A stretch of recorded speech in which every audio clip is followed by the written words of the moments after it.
ओम शांति। 21 फरवरी 2026। बाबा के महावाक्य। मीठे बच्चे, तुम बाप के पास आए हो अपनी सोई हुई तकदीर जगाने। तकदीर जगना माना विश्व का मालिक बनना।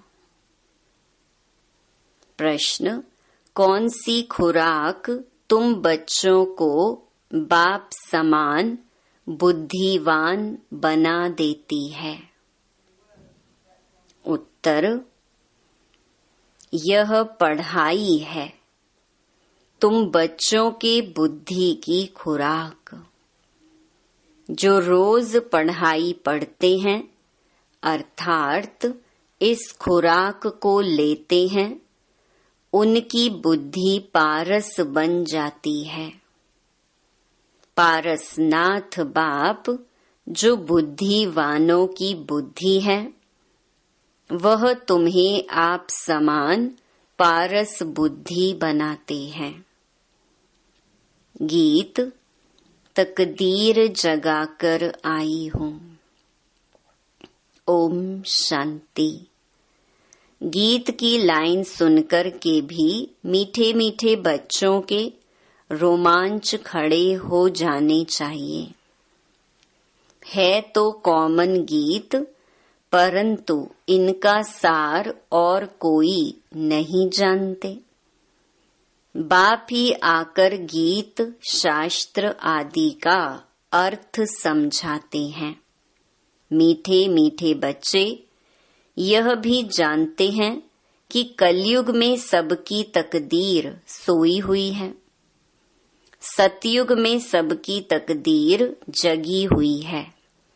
सोई हुई तकदीर को जगाने वाला और श्रीमत देने वाला अथवा तदबीर बनाने वाला एक ही बाप है।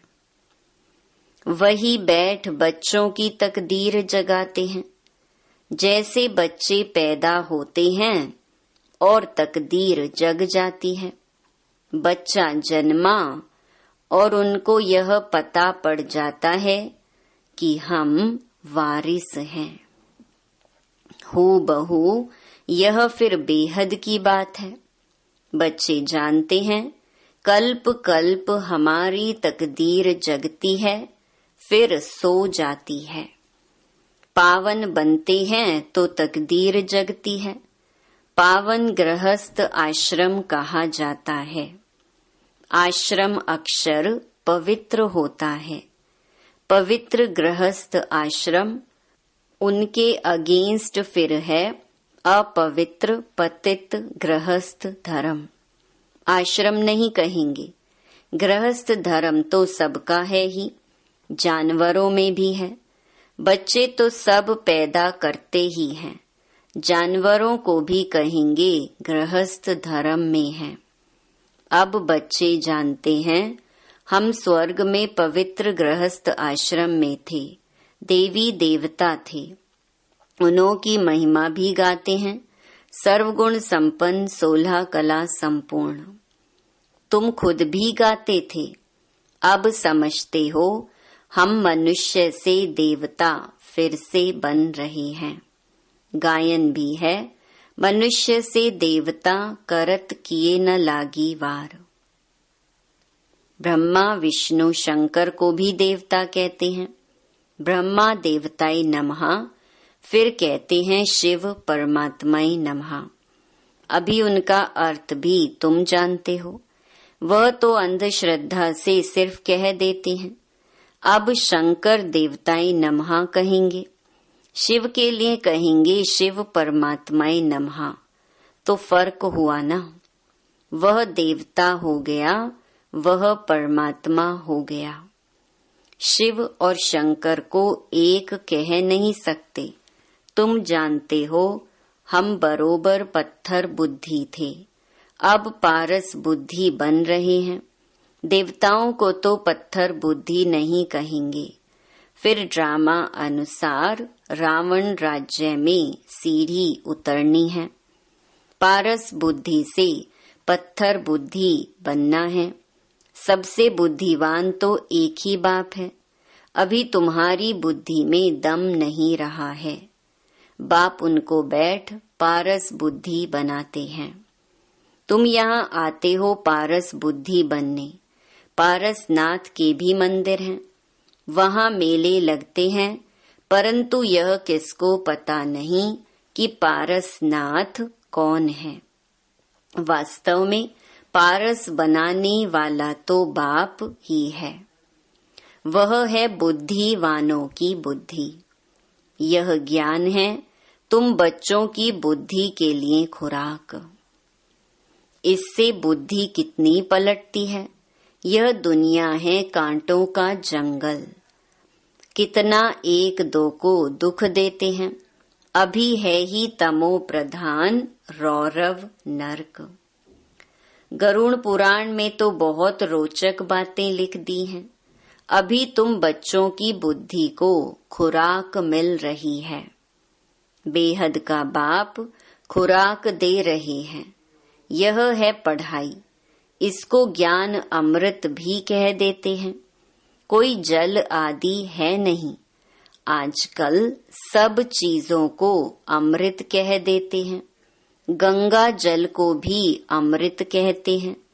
देवताओं के पैर धोकर पानी रखते हैं, उसको अमृत कह देते हैं। अब यह भी बुद्धि से समझने की बात है ना। यह अंचली अमृत है व पतित पावनी गंगा का जल अमृत है। अंचली जो देते हैं वह ऐसे नहीं कहते कि यह पतितों को पावन बनाने वाला है। गंगा जल के लिए कहते हैं पतित पावनी है। कहते भी हैं मनुष्य मरे तो गंगा जल मुख में हो। दिखाते हैं अर्जुन ने बाण मारा, फिर अमृत जल पिलाया। तुम बच्चों ने कोई बाण आदि नहीं चलाए हैं। एक गांव है जहां बाणों से लड़ते हैं। वहां के राजा को ईश्वर का अवतार कहते हैं। अब ईश्वर का अवतार तो कोई हो नहीं सकता। वास्तव में सच्चा सच्चा सतगुरु तो एक ही है, जो सर्व का सद्गति दाता है, जो सभी आत्माओं को साथ ले जाते हैं। बाप के सिवाय वापिस कोई भी ले जा नहीं सकता। ब्रह्म में लीन हो जाने की भी बात नहीं है। यह नाटक बना हुआ है। सृष्टि का चक्कर अनादि फिरता ही रहता है।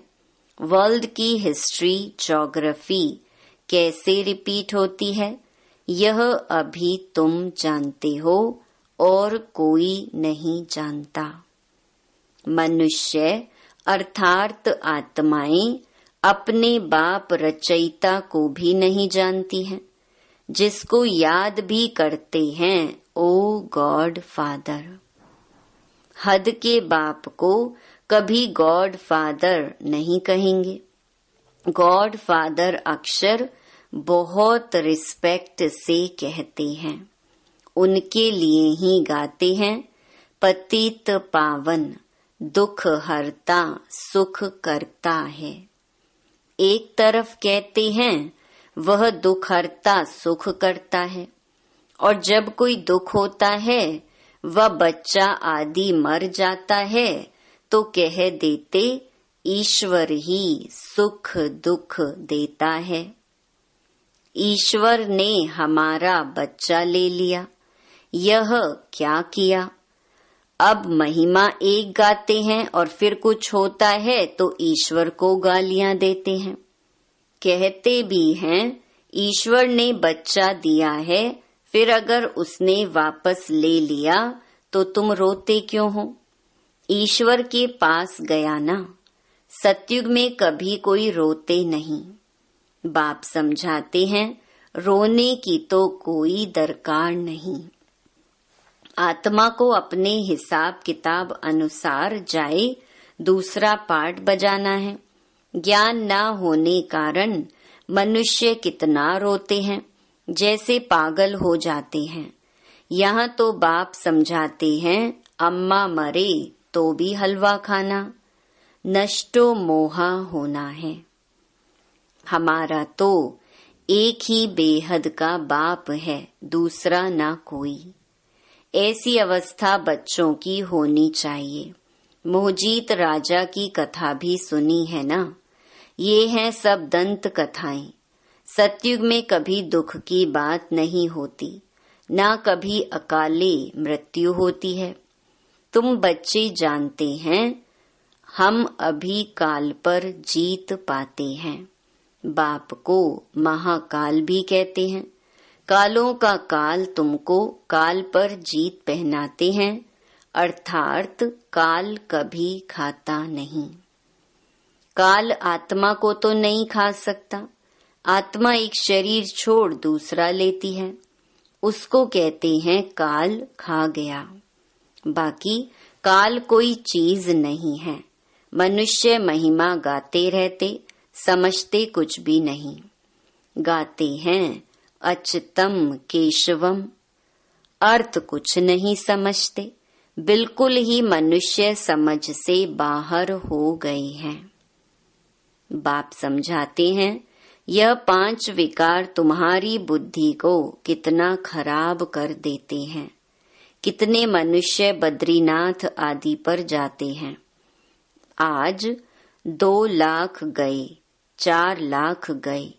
बड़े बड़े ऑफिसर्स भी जाते हैं तीर्थ करने। तुम तो जाते नहीं, तो वह कहेंगे यह बीके तो नास्तिक हैं, क्योंकि भक्ति नहीं करते। तुम फिर कहते हो जो भगवान को नहीं जानते वो नास्तिक हैं।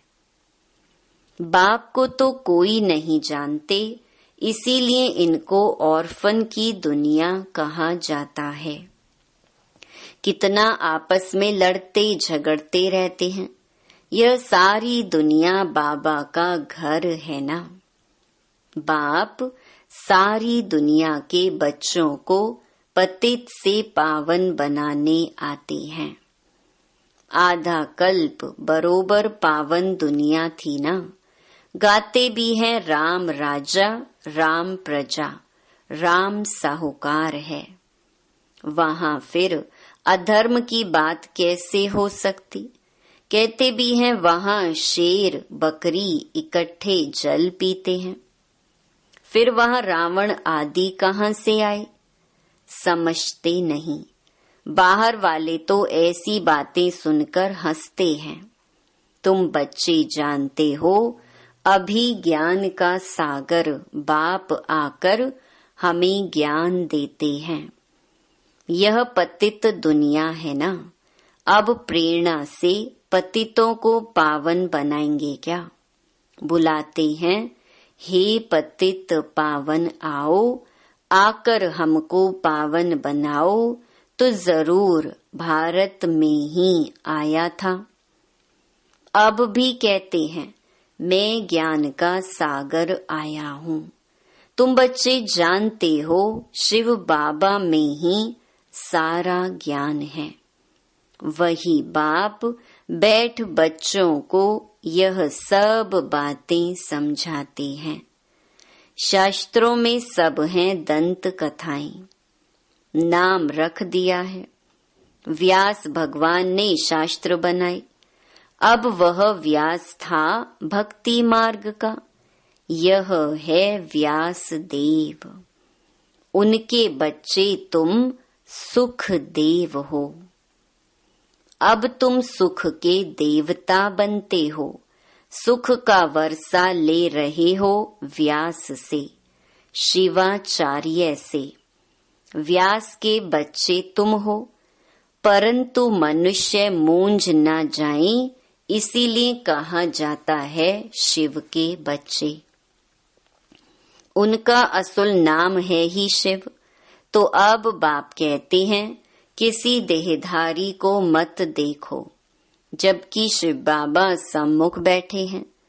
आत्मा को जाना जाता है, परमात्मा को भी जाना जाता है। वह परम पिता परमात्मा शिव। वही आकर पतित से पावन बनने का रास्ता बताते हैं। कहते हैं, मैं तुम आत्माओं का बाप हूँ। आत्मा को रियलाइज किया जाता है, देखा नहीं जाता है। बाप पूछते हैं, अब तुमने अपनी आत्मा को रियलाइज किया? इतनी छोटी सी आत्मा में अविनाशी पार्ट नोंधा हुआ है, जैसे एक रिकॉर्ड है। तुम जानते हो, हम आत्मा ही शरीर धारण करती हैं। पहले तुम देह अभिमानी थे, अब देही अभिमानी हो। तुम जानते हो, हम आत्मा 84 जन्म लेती हैं, उनका एंड अंत नहीं होता। कोई पूछते हैं, यह ड्रामा कब से शुरू हुआ? परंतु यह तो अनादि है, कभी विनाश नहीं होता। इनको कहा जाता है बना बनाया अविनाशी वर्ल्ड ड्रामा। तो बाप बैठ बच्चों को समझाते हैं, जैसे अनपढ़ बच्चों को पढ़ाई दी जाती है। आत्मा ही शरीर में रहती है। यह है पत्थर बुद्धि के लिए फूड, भोजन। बुद्धि को समझ मिलती है। तुम बच्चों के लिए बाबा ने चित्र बनवाए हैं, बहुत सहज हैं। यह है त्रिमूर्ति ब्रह्मा विष्णु शंकर। अब ब्रह्मा को भी त्रिमूर्ति क्यों कहते हैं? देव देव महादेव, एक दो के ऊपर रखते हैं, अर्थ कुछ भी नहीं जानते। अब ब्रह्मा देवता कैसे हो सकता? प्रजापिता ब्रह्मा तो यहाँ होना चाहिए। यह बातें कोई शास्त्रों में नहीं हैं। बाप कहते हैं, मैं इस शरीर में प्रवेश कर इन द्वारा तुमको समझाता हूँ, इनको अपना बनाता हूँ। इनके बहुत जन्मों के अंत में आता हूँ। यह भी 5 विकारों का संन्यास करते हैं। संन्यास करने वाले को योगी ऋषि कहा जाता है। अभी तुम राज ऋषि बने हो। 5 विकारों का संन्यास तुमने किया है तो नाम बदलता है। तुम तो राज योगी बनते हो। तुम प्रतिज्ञा करते हो। वह सन्यासी लोग तो घर बार छोड़ चले जाते हैं। यहाँ तो स्त्री पुरुष इकट्ठे रहते हैं, प्रतिज्ञा करते हैं, हम विकार में कभी नहीं जाएंगे। मूल बात है ही विकार की। तुम बच्चे जानते हो, शिव बाबा रचयिता है। यह नई रचना रचते हैं। वह बीज रूप सत चित आनंद का सागर, ज्ञान का सागर है। स्थापना विनाश पालना कैसे करते हैं, यह बाप जानते हैं। मनुष्य नहीं जानते। फट से कह देते, तुम बी के तो दुनिया का विनाश करेंगी। अच्छा, तुम्हारे मुख में गुलाब। कहते हैं, यह तो विनाश के लिए निमित्त बनी है। न शास्त्रों को, न भक्ति को, न गुरुओं को मानती हैं, सिर्फ अपने दादा को मानती हैं। लेकिन बाप तो खुद कहते हैं, यह पतित शरीर है, मैंने इनमें प्रवेश किया है। पतित दुनिया में तो कोई पावन होता नहीं। मनुष्य तो जो सुनी सुनाई बातें सुनते हैं वह बोल देते हैं। ऐसी सुनी सुनाई बातों से तो भारत दुर्गति को पाया है। तब बाप आकर सच सुनाई, सबकी सदगति करते हैं। अच्छा, मीठे मीठे सिकिलधे बच्चों प्रति मात पिता बाप दादा का याद प्यार और गुड मॉर्निंग। रूहानी बाप की रूहानी बच्चों को नमस्ते। धारणा के लिए मुख्य सार। पहला, बाप से सुख का वर्षा लेकर सुख का देवता बनना है। सबको सुख देना है। राज ऋषि बनने के लिए सर्व विकारों का संन्यास करना है। दूसरा, पढ़ाई ही सच्ची खुराक है।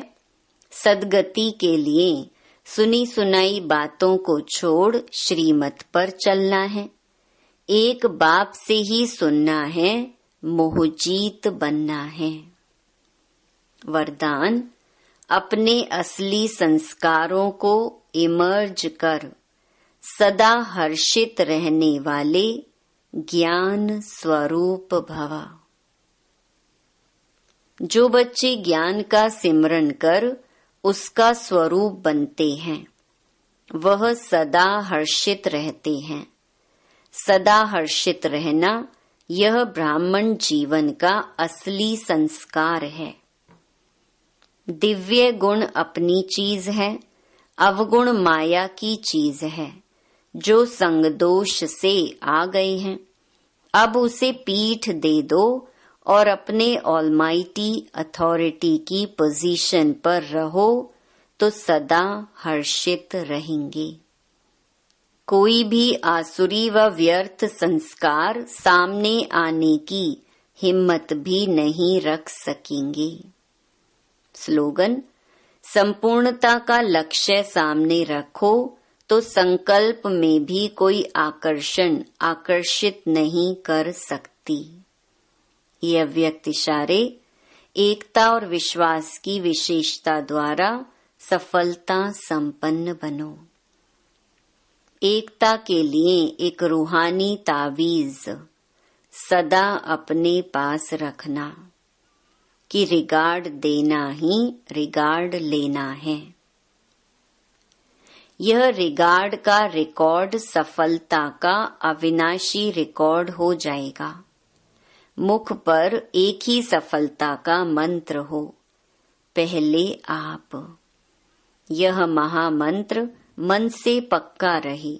यथार्थ रूप से पहले मैं को मिटाकर दूसरे को आगे बढ़ाना, सो अपना बढ़ना समझते हुए इस महामंत्र को आगे बढ़ाते सफलता को पाते रहो। यह मंत्र और तावीज सदा साथ रहे तो प्रत्यक्षता का नगाड़ा बज जाएगा। अच्छा, ओम शांति।